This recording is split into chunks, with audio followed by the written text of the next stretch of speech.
이제 점점 그 다윗을 중심으로 통합이 되고 통일되어 가는 과정을 지금 쭉 설명하고 있습니다. 오늘 1절에 보니까 사울의 집과 다윗의 집 사이에는 전쟁이 오래 있었지만 다윗은 점점 강해지고 사울의 집은 점점 약해져 간다라고 그동안에 이제 진행되는 방향을 기술하고 있습니다. 어제까지 묵상했던 그 요압과 아브넬의 전투는 그 중에 하나였던 것이죠. 다윗은 헤브론으로 거처를 시글락에서 옮긴 다음에 거기서 또 많은 아들을 낳았습니다. 쭉 그 왕자 이름을 쓰고 있는데 이제 이것은 왕권이 강화되어 가고 있다라는 것을 상징적으로 보여주는 것입니다. 하지만 반면에 그 북쪽에 있는 이스라엘 이스보셋 허수아비 왕과 실질적인 군권자인 아브넬 사이에 갈등이 시작됩니다. 사실 여부는 모르겠지만 사울의 첩, 자기 아버지죠. 사울의 첩을 아브넬 장군이 취했다는 거죠.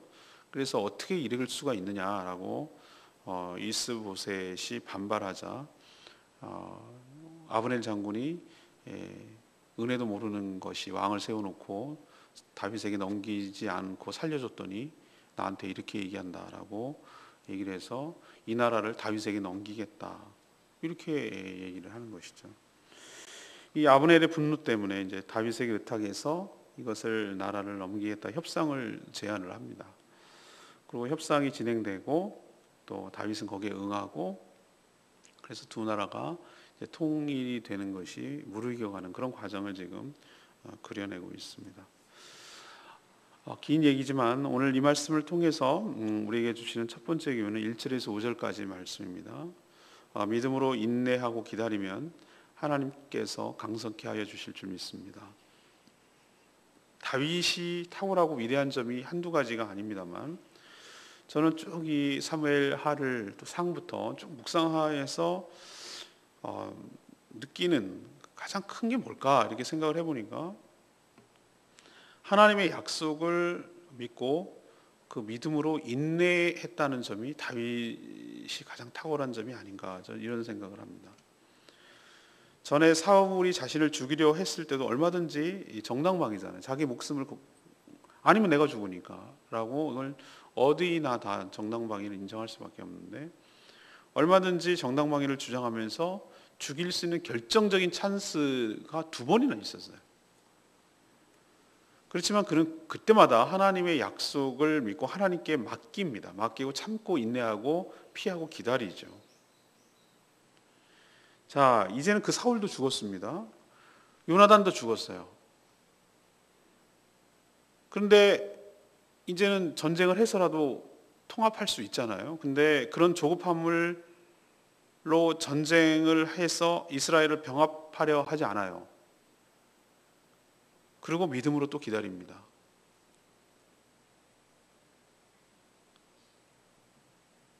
하나님의 약속을 믿고 기다리는 행위가 저는 가장 적극적인 신앙의 행위라고 저는 생각을 합니다.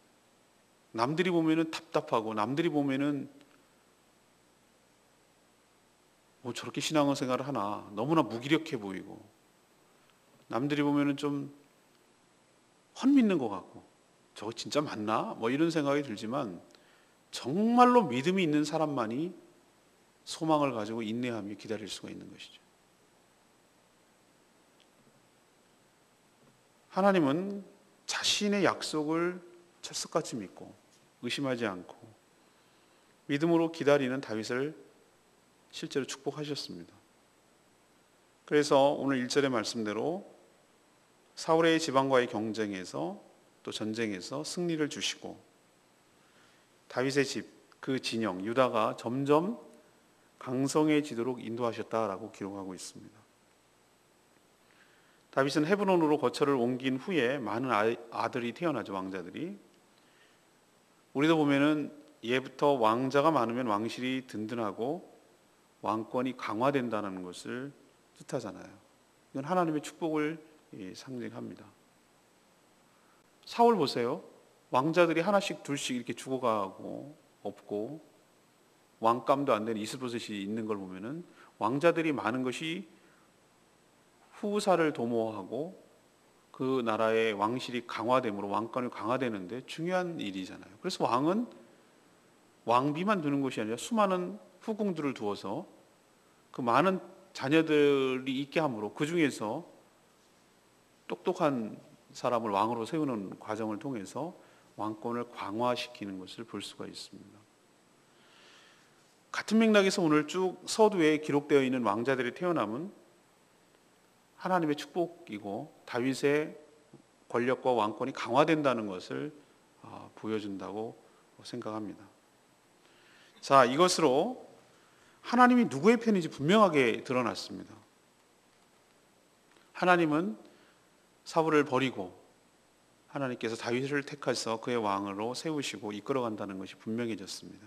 그럼 왜 하나님께서 다윗을 하셨는지, 그건 하나님의 마음이지만 하나님을 지극히 사랑하고 하나님 말씀에 순종하려는 그 마음이 하나님을 향한 그 다윗을 하나님께서 귀하게 부르시고 그를 택하셔서 귀하게 쓰시려는 것을 우리는 똑똑히 알 수 있습니다.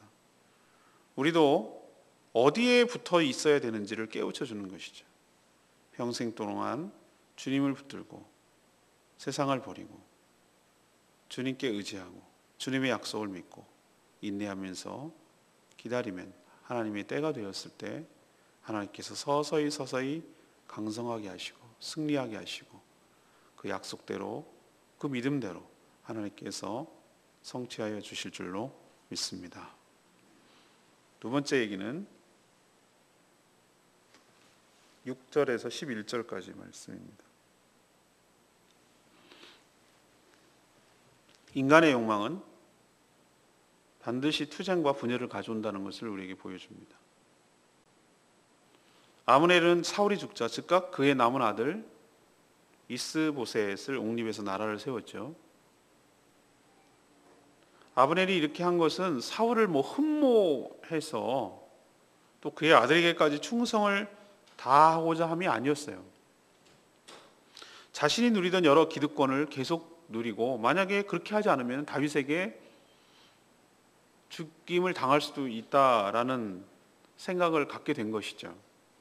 그래서 왕감은 아니지만 아무런 힘이 없고 능력도 없고 그런 인물도 못 되지는 그런 이스보셋을 허수아비 왕으로 세워놓고 자신이 실질적으로 왕노릇 하려는 그런 의도가 있었기 때문에 이스보셋을 왕으로 세운 겁니다.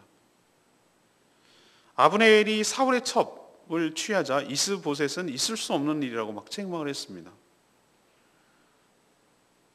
고대 이래로 쭉 보면 왕의 첩을 취하는 그것은 내가 왕이 되었다라는 것을 보여주는 상징적인 행동이었기 때문에 그래요. 그렇기 때문에 이런 의도는 허수아비이지만 자신을 멸시하고 무력화시키고 자기가 왕이 되겠다는 것을 의미하기 때문에 반역을 의미하기 때문에 반발할 수가 밖에 없는 것이죠. 왕으로서 할 수 있는 말을 했습니다. 이스보셋은. 근데 실세인 아브넬의 분노를 일으켰습니다. 아브넬이 뭐라고 그럽니까?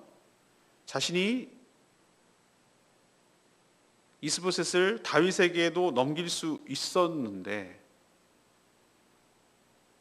은혜를 베풀어서 왕으로 세워놨더니 자신의 허물을 탓한다고 분노했습니다.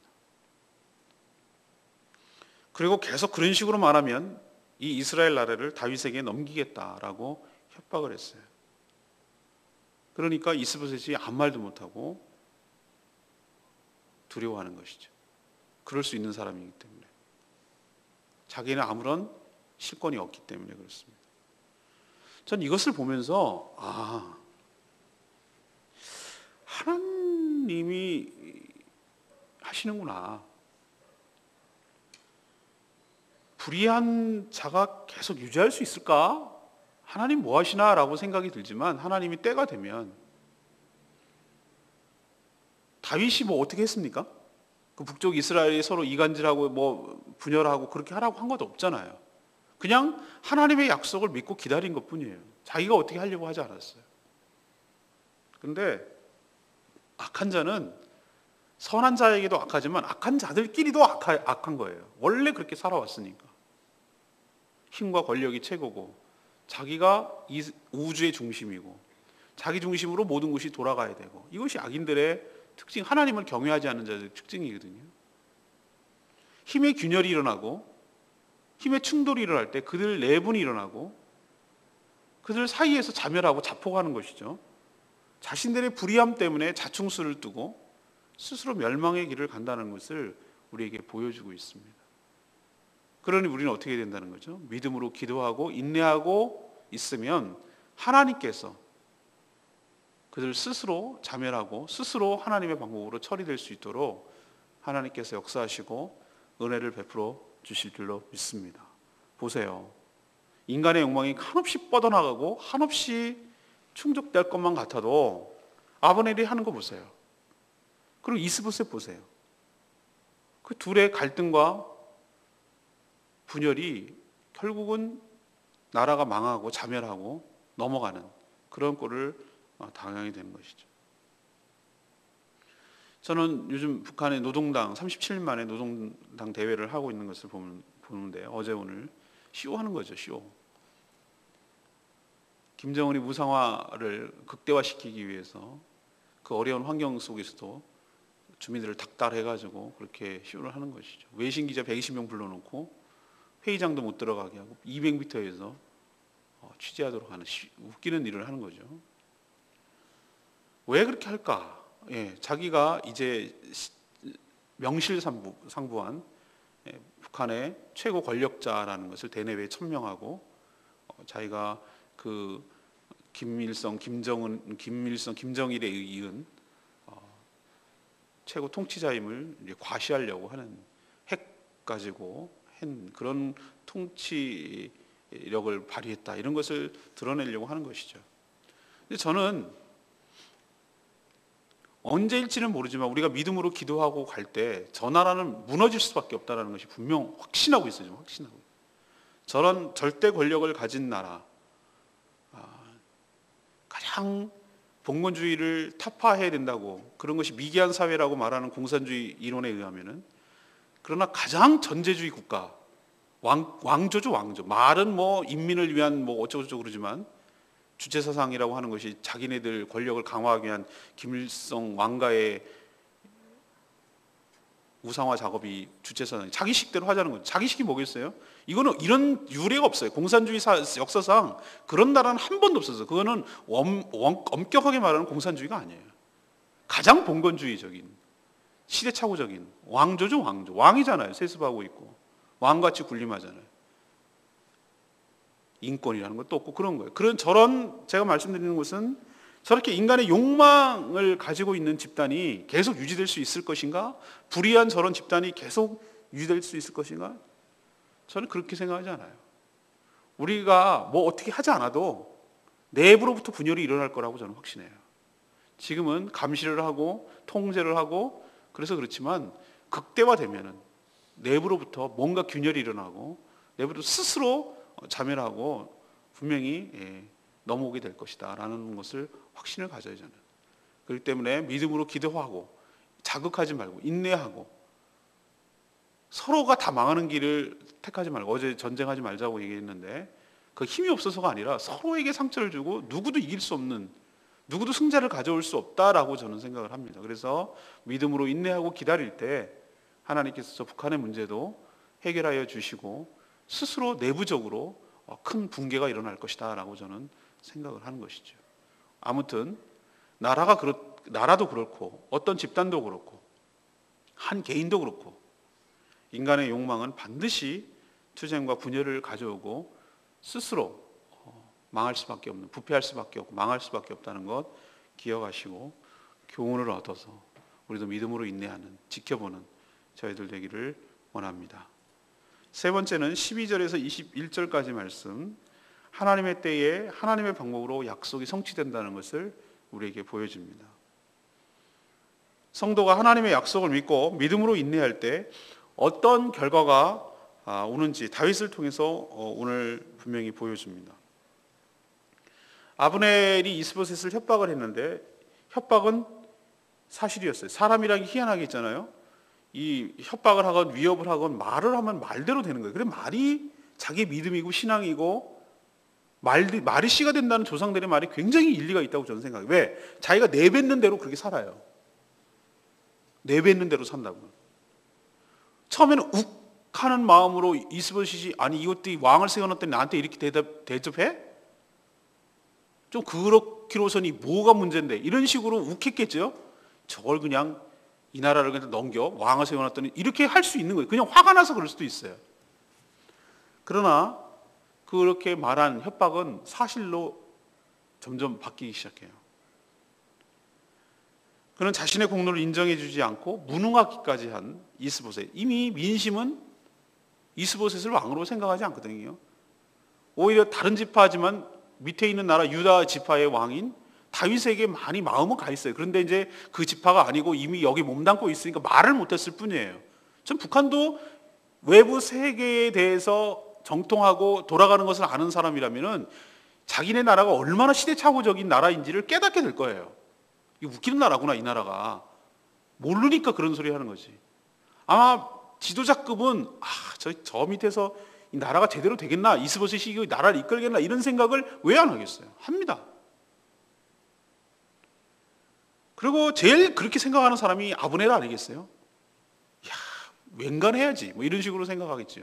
차라리 이 나라를 다윗에게 바쳐서 싸우지 말고 다윗에게 바치면 다윗이 자기에게 인정을 해주고 또 다윗 보니까 사울 죽였다고 저 뭐라 그러지 뭐 이렇게 하잖아요. 그죠? 그런 거 보니까 저 사람은 그렇게 막 내치거나 죽이거나 이런 사람은 아니구나 라는 걸 깨닫고 오히려 그 합병을 하면은 자기의 지위가 확보되고 적어도 뭐 2인자나 뭐 그 정도쯤 되지 않을까라는 생각을 한 거예요.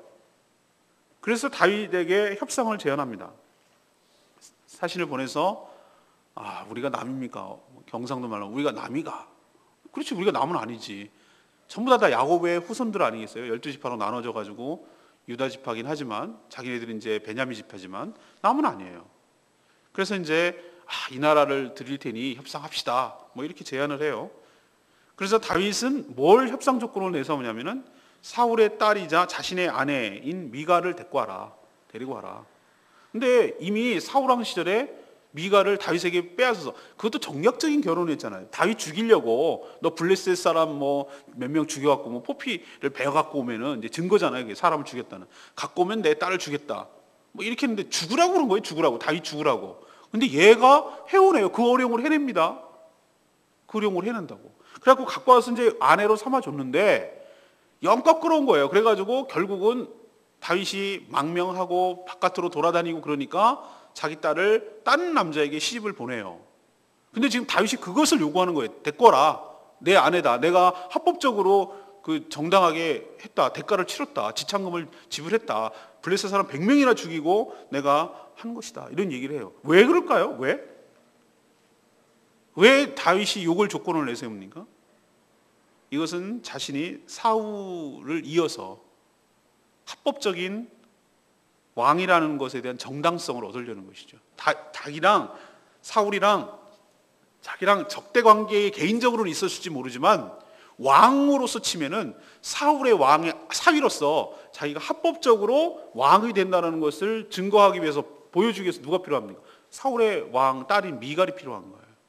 뭐 실제로 아내이기도 했었고 수많은 아내가 있었어요. 그런데 뭘 또 하나 합니까? 그거는 그런 정당성을 확보하려는 머리에서 나오는 거죠. 다윗이요, 굉장히 정치적인 사람이고 굉장히 머리가 똑똑한 사람이에요.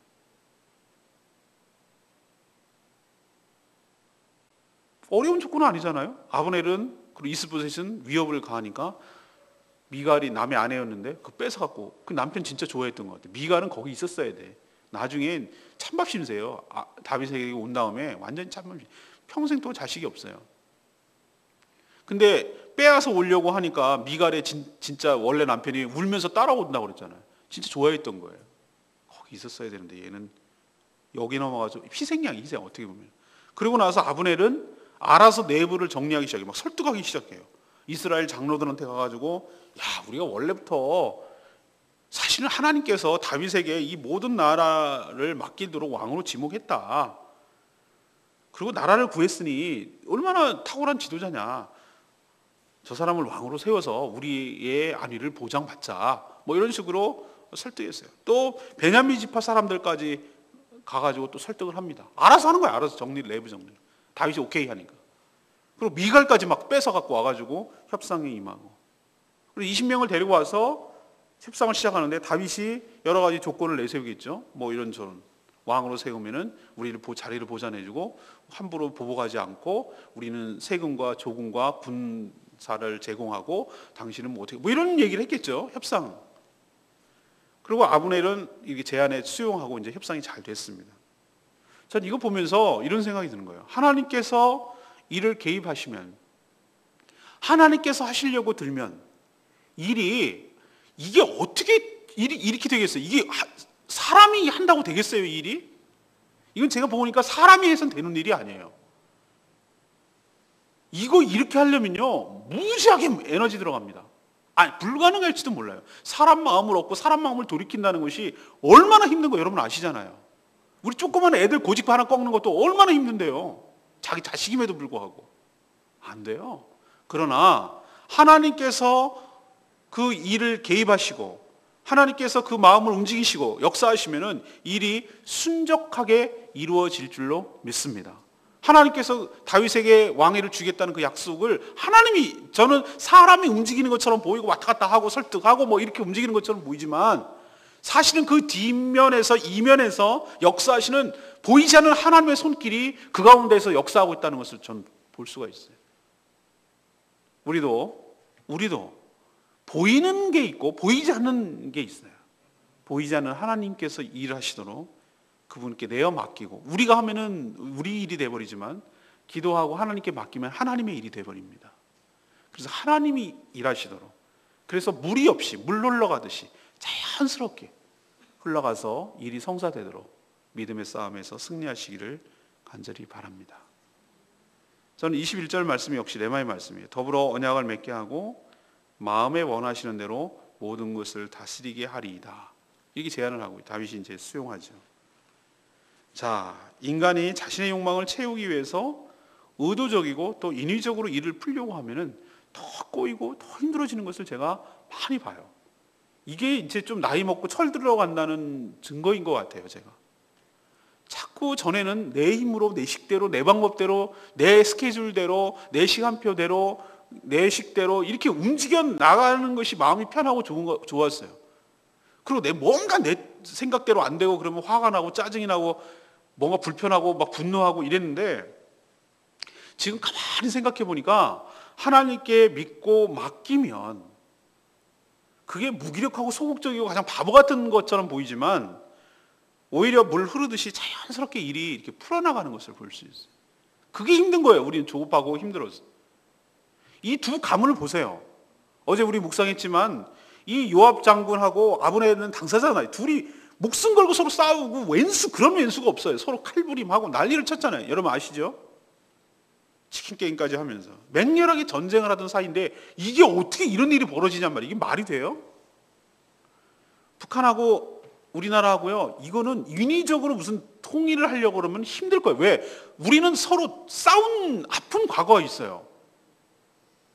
그 세대가 아직까지 살아있어요. 6.25 때 큰 어려움을 겪고 그 서로 죽고 죽이는 것을 경험을 했기 때문에 그것이 쉽게 풀어지지가 않아요. 이걸 인위적으로 할 수도 없어요. 그러나 하나님께서 역사하실 때 일이 성사되려고 하면은 일이 너무나 쉽게 잘 풀어지는 역사가 일어날 줄로 압니다. 하나님이 지도하셔야 돼요. 그리고 하나님 하셔야 일이 순적하고 형통해요. 그렇기 때문에 오늘 쭉 이 3장을 묵상을 끝내면서 정리하면서 한마디 이렇게 결론을 내릴 수 있어요. 우리 삶에서 일어나는 모든 문제는 결국 믿음의 문제구나. 믿음의 싸움이구나. 믿느냐 믿지 않느냐. 믿지 않으면 조급하고, 믿지 않으면 내 식대로 하려고 하고, 믿지 않으면 내 방법대로 하려고 하고, 그러나 믿으면 기다리고, 믿으면 인내하고, 믿으면 하나님이 역사하시죠. 그래서 우리가 믿음이 중요하다고 말하는구나. 그러나 자기 신념을 믿는 거 아니에요. 여러분들 믿는다고 해서 난 될 줄로 이게 믿음이 아니라고 제가 말씀드려요. 믿음은 뭐냐? 하나님의 약속을 믿는 거예요. 하나님의 성품을 믿는 것이고 하나님의 능력을 믿는 것이에요. 하나님의 말씀을 믿는 거예요. 내 욕심을 믿는 게 아니고, 내 신념을 믿는 게 아니고 하나님을 믿는 거예요. 여러분도 하나님을 믿을 때 결코 실망하지 않고 하나님께서 여러분에게 은혜와 사랑을 하나님께 순적하게 일이 풀려나가도록 은혜를 베풀어 주실 줄로 믿습니다. 이것이 여러분에게 표징이 될 줄로 합니다. 오늘 세 가지 말씀드렸어요. 첫 번째 뭐죠? 믿음으로 인내하고 기다리면 하나님께서 어떻게 해주신다고요? 일을 풀어주시고 점점 일을 성사시켜 주시고 강성케 하여 주실 줄 믿습니다. 두 번째 뭡니까? 반드시 부패한 인간의 욕망은 투쟁과 분열이 일어나서 자멸된다고. 자멸된다. 세 번째는 뭐죠? 하나님의 때 하나님의 방법으로 약속이 성취되니까 그 때와 그 시기를 기다리고 믿고 맡기라고. 그럼 하나님께서 역사하신다고 우리에게 가르쳐주고 있는 줄로 믿습니다. 오늘 말씀 붙들고 기도하기 전에 우리 백구장 찬양 부르고 기도하겠습니다.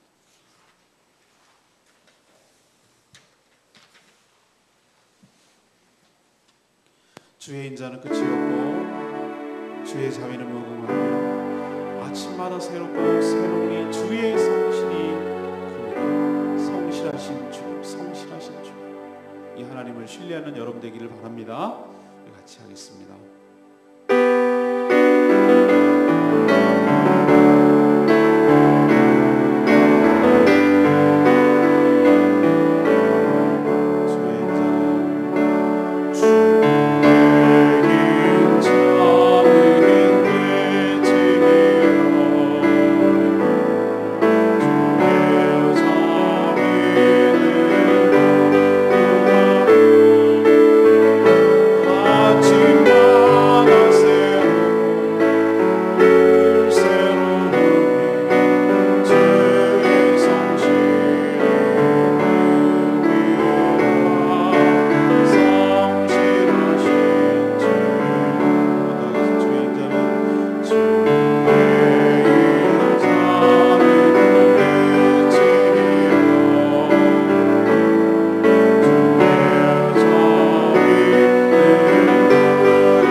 우리의 믿음을 결코 외면하지 않고 그 믿음대로 역사하시는 주님, 그 신실하신 주님을 찬양합니다. 그리고 의지합니다. 그리고 믿습니다. 우리도 하나님 믿음을 더욱 주시옵소서. 하나님을 온전히 신뢰함으로 하나님께서 하시는 것을 보게 하고 하나님께서 성취하시는 것을 경험하게 해달라고 다 같이 주여 외치며 기도합니다. 주여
저희도 다윗처럼 하나님의 약속을 굳게 믿고 믿음으로 인내하며 하나님의 권세와 능력을 경험하게 하여 주시옵소서. 주의 은혜로 저희가 점점 더 강해질 줄 믿습니다. 적들이 강해 보여도 내부에서 분열이 일어나 스스로 갈라지며 자멸할 줄 믿습니다. 불의는 언제나 정당성을 잃고 자충수를 두어서 스스로 자멸하게 될 줄로 믿습니다. 그러니 내 힘과 내 방식대로 일하지 않게 하시고 미련하고 답답해 보이지만 하나님의 때와 하나님의 방법으로 일이 일어나도록 성취되도록 간구하며 믿음으로 기다리는 저희들 되게 하여 주시옵소서. 믿음을 결코 배신하지 않고 믿음대로 다윗처럼 저희들에게도 큰 은혜를 베풀어 주시며 도저히 풀리지 않을 것 같고 사람이 할 수 없는 일들을 주님께서 행하실 줄로 믿습니다. 내일 거룩한 주일 하나님께 최선의 것을 최고의 것을 드리도록 준비하는 날 되게 하여 주시고 하나님께서 예배를 통하여 하나님이 부어주실 그 은혜를 사모하는 자들에게 큰 은혜를 베풀어 주시며 또 어버이 주일 여러 가지 행사를 잘 감당할 수 있도록 복 내려 주시옵소서. 오늘도 간구하는 모든 기도 주님께서 들응답해 주실 것을 믿으며 예수 그리스도의 이름으로 축복하며 기도합니다. 아멘.